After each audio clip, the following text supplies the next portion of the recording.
Hello दोस्तों, a warm welcome to all of you on our YouTube channel Hello Books LLP. और मैं आपकी दोस्त सीए मीनाक्षी अरोड़ा आज अपनी हेलो जीएसटी के सेक्शन में आपके लिए एक बहुत इंपॉर्टेंट अपडेट लेके आई हूँ। जी हाँ, ये रिलीफ आया है बहुत बड़ा, जो कि जीएसटीआर 9 से रिलेटेड है। दोस्तों, जीएसटीआर 9 से रिलेटेड जो आपका टेबल 8A डॉक्यूमेंट है वो अब अवेलेबल करा दिया गया है। वैसे तो ये 10 दिन पहले ही आ गया था दोस्तों, लेकिन इसमें क्या था कि कुछ लोग जाकर देख रहे थे तो वो डाउनलोड नहीं हो पा रहा था, और कुछ लोगों का डेटा नहीं आ रहा था, और जिनका आ रहा था तो 1920 की डिटेल्स भी उसमें आ रही थी। तो इसलिए इसमें बहुत सारी कमियां थी। तो अब इसको मॉडिफाइड और रेक्टिफाइड फॉर्म में जो है वो अवेलेबल करा दिया गया है। ये टेबल 8A की क्या रिलेवेंस है, ये कितना इंपॉर्टेंट हो सकता है हमारे लिए, ये हम आज की इस वीडियो में डिस्कस करेंगे। तो इस वीडियो के एंड तक बने रहिए। ये वीडियो आपके लिए बहुत इंपॉर्टेंट होने वाला है, इसलिए ज्यादा से ज्यादा लाइक एंड शेयर कीजिए। ये जो टेबल 8A है, ये आप एनुअल रिटर्न में जाकर जो है लॉगिन करेंगे, अपने एनुअल रिटर्न में जाएंगे तो वहां आपको टैब अवेलेबल करा दिया गया है जहां आप टेबल 8A को डाउनलोड कर सकते हैं। बेसिकली ये है क्या, इसमें जो है आपका जो आया है वो टेबल 8A, जो ए जो है उसके जो ए पार्ट है उसमें जो डिटेल आती है वो ऑटो पॉपुलेट आती है 2A से। तो उसमें जो डिटेल्स आती है उसका जो आपका डिटेल है वो इस 8A की फॉर्म में आपको दिया गया है। अब आपको पूरा पता रहेगा कि वहाँ पे कौन कौन सी इनवॉइसेस को उन्होंने कंसिडर किया है। तो आइए देखते हैं इसे इन डिटेल। सबसे पहले जो है यहाँ पर डेट ऑफ जनरेशन दिया गया है। ये जो डेट ऑफ जनरेशन है ये बहुत इंपॉर्टेंट है। इसमें इसका इंस्ट्रक्शन पार्ट में जो है ये रेलेवेंट बताया गया है, जो भी 8A की डिटेल्स है उनकी रेलेवेंट चीजें यहाँ पर दी गई हैं। डेट ऑफ जनरेशन है यहाँ पर, इसमें कहा गया है जो 2A है आपका, 2A में जो आपका डेटा है वो जीएसटीआर 9 के टेबल 8A में किस दिन तक लिया गया है वो डेट ऑफ जनरेशन हमारा बताता है। ये बहुत रेलेवेंट है कि 13 अगस्त 2020 तक का अपडेटेड डेटा 2A का जो है वो यहाँ पर दिखाया गया है हमारा। उसके बाद बात करते हैं यहाँ पे GSTR 1 filing cut off date considered for ITC, यानी कि जो इनपुट टैक्स क्रेडिट यहाँ पर आपको अवेलेबल कराया गया है, जो अमाउंट लिया गया है, ऑटो पॉपुलेट किया गया है 2A से, वो कब तक का लिया गया है।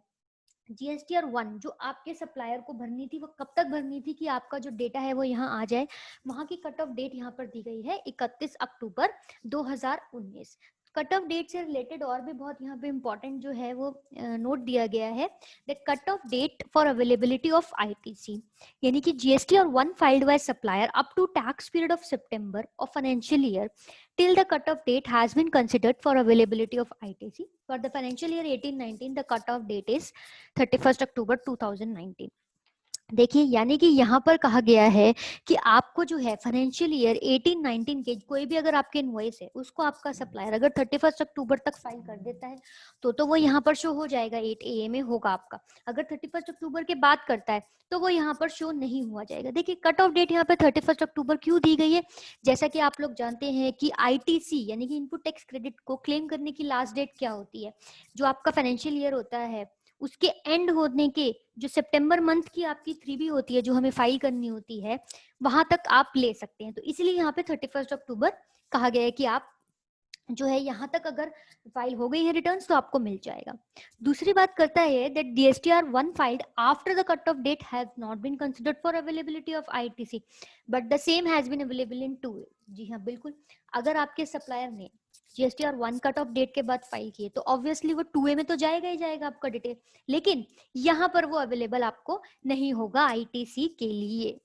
नेक्स्ट कहते हैं ये that documents pertaining to financial year reported or amended in GSTR 1 of any tax period for that year or reported in GSTR 1 of succeeding year up to September filed up to cut off date have been accounted for ITC availability। देखिए, यहाँ पे क्या कहा गया है कि अगर आपकी किसी भी डेटा में अमेंडमेंट की गई है, किसी इनवॉइस में अमेंडमेंट की गई है आपके सप्लायर के द्वारा अपनी जीएसटीआर 1 में, या उसने कोई मिस्ड इनवॉइस आपकी अपलोड किए, तो वो भी अगर उसने कट ऑफ डेट तक कर दिए हैं, जो कि इसके लिए भी अमेंडमेंट के लिए भी 31 अक्टूबर ही है, तो वो आप जीएसटीआर 1 तभी आपका डेटा जो है 8A में यहाँ दिखाया जाएगा।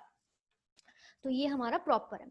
उसके बाद हम बात करते हैं नोट 2 में, ये कहते हैं ITC availability on amended documents.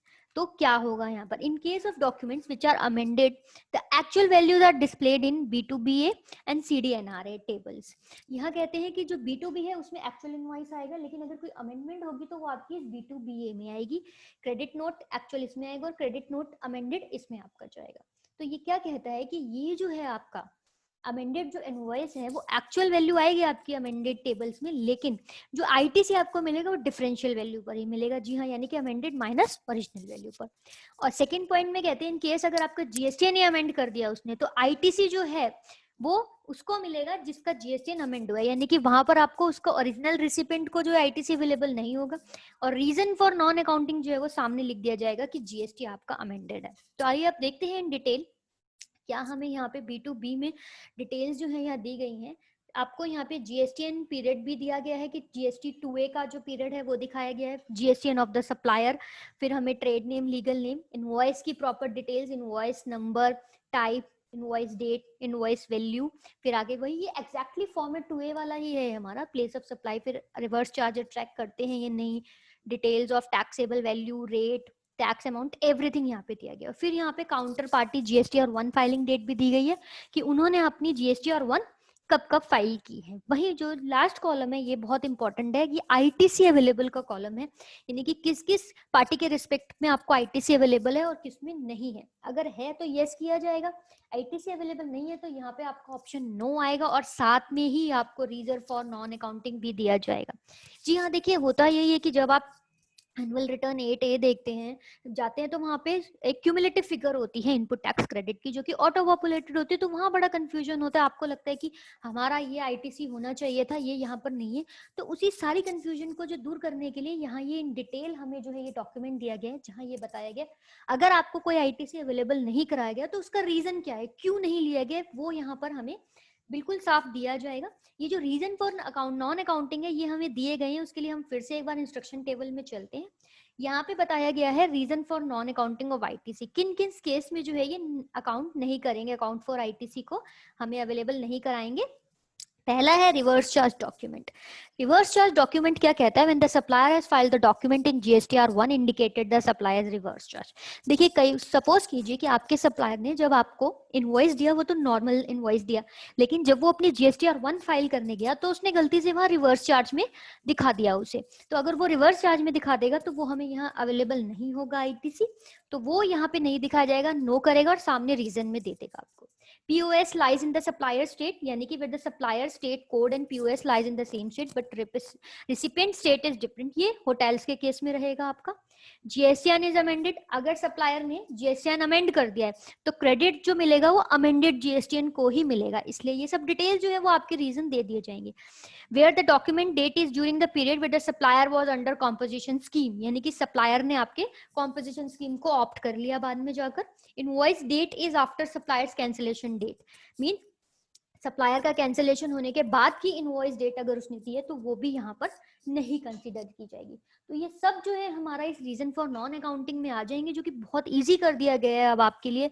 अब अगर कोई इनपुट टैक्स क्रेडिट वन नहीं मिल रहा है तो आप प्रॉपरली बाइफरकेट कर सकते हैं कि कौन सा हमें अवेलेबल है और कौन सा नहीं अवेलेबल करा दिया गया, नहीं भी आ रहा तो उसका रीजन दे दिया जाएगा। फिर हमारा यहाँ पे आते हैं B2BA, यानी कि ये अमेंडमेंट है B2B की, अगर कुछ भी अमेंडमेंट की जाती है तो उसका भी फॉर्मेट सेम वही रहेगा। यहाँ पर वही आपका जीएसटीआर 2A का period, invoice number, date, GSTN, trade name, legal name, invoice number, सब कुछ यहाँ पे जो है आपका डिटेल्स दे दी जाएंगे। और यहाँ पे भी आईटीसी अवेलेबल है तो उसका reason for accounting, credit note number, credit note के लिए डिटेल्स आपकी यहाँ आएंगी। क्रेडिट नोट्स में अगर कुछ अमेंडमेंट हुई है तो वो डिटेल आपकी यहाँ पर दे दी जाएगी। तो दोस्तों ये जो डॉक्यूमेंट है ये बहुत रेलेवेंट होने वाला है जीएसटीआर 9 के लिए, क्योंकि जीएसटीआर 9 को फाइल करने की ड्यू डेट अब आने ही वाली है, 30 सितंबर को ड्यू हो रही है आपकी एनुअल रिटर्न जो है फाइनेंशियल ईयर 18-19 की। तो इसे ध्यान से भरिए, और ये बहुत इंपॉर्टेंट डॉक्यूमेंट है, इसे ज़्यादा से ज़्यादा जो है ये वीडियो को लाइक एंड शेयर कीजिए और हमारे YouTube channel Hello books LLP को सब्सक्राइब कीजिए। Thank you very much.